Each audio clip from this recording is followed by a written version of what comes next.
Good morning. This is Scott Cullen. I'm editor-in-chief of the Cannata Report. It's Fridays with Frank, and here with me, as he is every Friday morning, Frank Cannata. How's it going, Frank?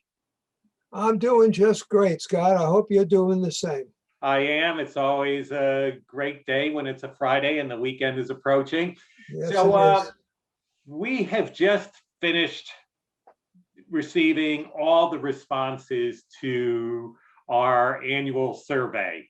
And now we are getting into the number crunching and analyzing the results. 4 of the manufacturers were really sold on the idea that the more dealers they get involved in the survey, the better it will be for them because of the information that will break out for them after the survey is done.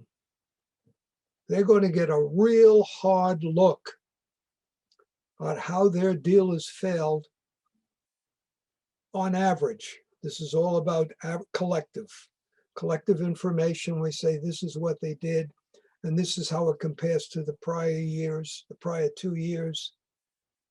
We can even go back to prior 3 years if we want to, for them to show a trend where they were and where they were last year.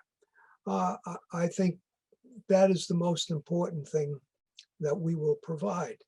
So you have Kyocera and Toshiba, and the numbers are not final because I think we're kind of just sorting out some that we're going to have to reject for different reasons, duplicates and things like that, but pretty close to what it'll end up to be. I'm anticipating the final number for Kyocera and Toshiba would be in the mid-60s. Sharp and Ricoh would be in the 80s. That's incredible. You get that number of dealers from a manufacturer. There's not a lot that's going to be unknown when you're done. So I'm very excited about what the survey is going to show collectively. Unfortunately, it won't reflect a great participation from Canon and Konica Minolta, but it is what it is. We can't force these dealers to respond, and that's the way it goes.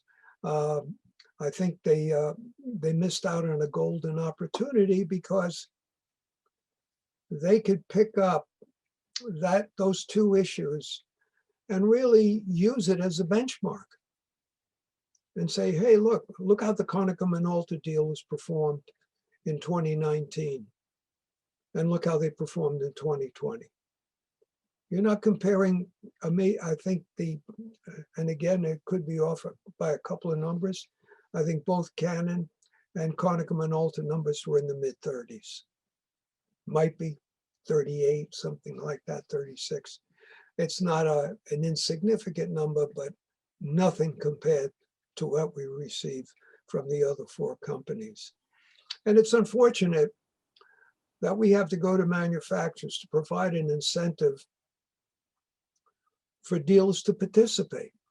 I'm glad that they do, and it helps us a great deal. But think about it for a moment. This helps them. There's nobody in the industry that has done what we've done, and this is our 36th year doing it. And many people have said to me, we value this very highly. And I'm talking about dealers, and they participate.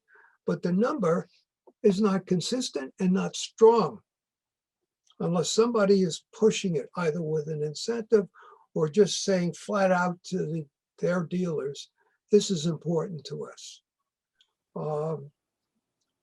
And again, I'm sorry that it has to come to that, but the reality is we're getting the job done. What I loved most about it is the consistency in numbers. Going back 3 years ago, it was 330. The following year was 344. And last year was 342. This year, it's going to be around 360 or more.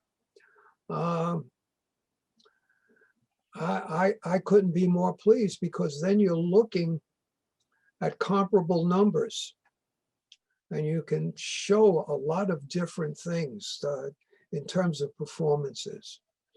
I did a quick look at some of the returns that Kathy had prepared for us. And what I was surprised to find out, now, this was not in depth. I just looked at some dealers I know in different parts of the country that I know real well. And it was interesting to me, the dealers in the Midwest were not as negatively impacted as the dealers in the Northeast. And it'll be interesting to see how that final number holds up.